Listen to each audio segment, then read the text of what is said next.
অভয়নগরে সার cement কয়লা ব্যবসায়ী সমিতির খাদ্য সামগ্রী বিতরণ অনুষ্ঠিত হয়েছে। গত সপ্তাহে টানা বৃষ্টিপাতে যশোরের অভয়নগর উপজেলার নিম্ন অঞ্চলগুলো প্লাবিত হয়। জলাবদ্ধতা হয়ে পড়ে 20 থেকে 25 গ্রামের মানুষ। ভেসে যায় মাছের ঘের, তলিয়ে যায় ফসলি ক্ষেত। পানির তীব্রতায় বাড়িঘর ছেড়ে মানুষকে আশ্রয় নিতে দেখা যায় বিভিন্ন স্কুল, কলেজ, মাদ্রাসায় স্থাপিত অস্থায়ী আশ্রয় কেন্দ্রগুলোতে। এমন ভয়াবহ পরিস্থিতিতে ভবদহ অঞ্চলে নেমে আসে মানবিক বিপর্যয়। পানিবন্দী মানুষের মাঝে পয় নিষ্কাশন সমস্যা, বিশুদ্ধ পানির অভাব ও চরম খাদ্য সংকট দেখা দেয়।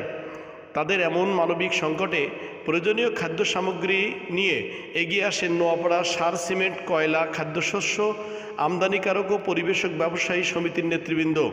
উপজেলার জলাবদ্ধতা অঞ্চল চলিশিয়া, আন্দা, ডুমুরতলা, বেদভিটা, বলারাবাদ, কোটা সহ বেশ কয়েকটি এলাকার শত শত মানুষের মাঝে খাদ্য সামগ্রী বিতরণ করা হয়েছে। এ পর্যন্ত 7 শতাধিক মানুষকে এ খাদ্য সহায়তা প্রদান করা হয়েছে বলে জানান সংশ্লিষ্টরা। খাদ্য সামগ্রী বিতরণের ধারাবাহিকতায় শনিবার 21শে সেপ্টেম্বর বিকালে উপজেলার 40 ইউনিয়নের শতাধিক মানুষের মাঝে খাদ্য সামগ্রী বিতরণ করা হয়। এ সময় উপস্থিত ছিলেন সার সমিতির কোষাধ্যক্ষ মোহাম্মদ ফারুক হোসেন।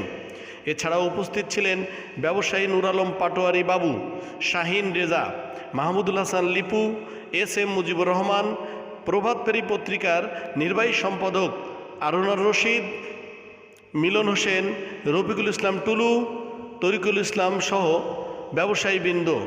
এক প্রশ্নের জবাবে তারা বলেন, অভয়নগর উপজেলার বিভিন্ন দুর্যোগপূর্ণ পরিবেশে আমাদের অভয়নগর সার সমিতির নেতৃবৃন্দ সর্বসময় সকলের পাশে থাকবে বলে তারা জানান। জাকির হোসেন হৃদয়, অভয়নগর সমাচার।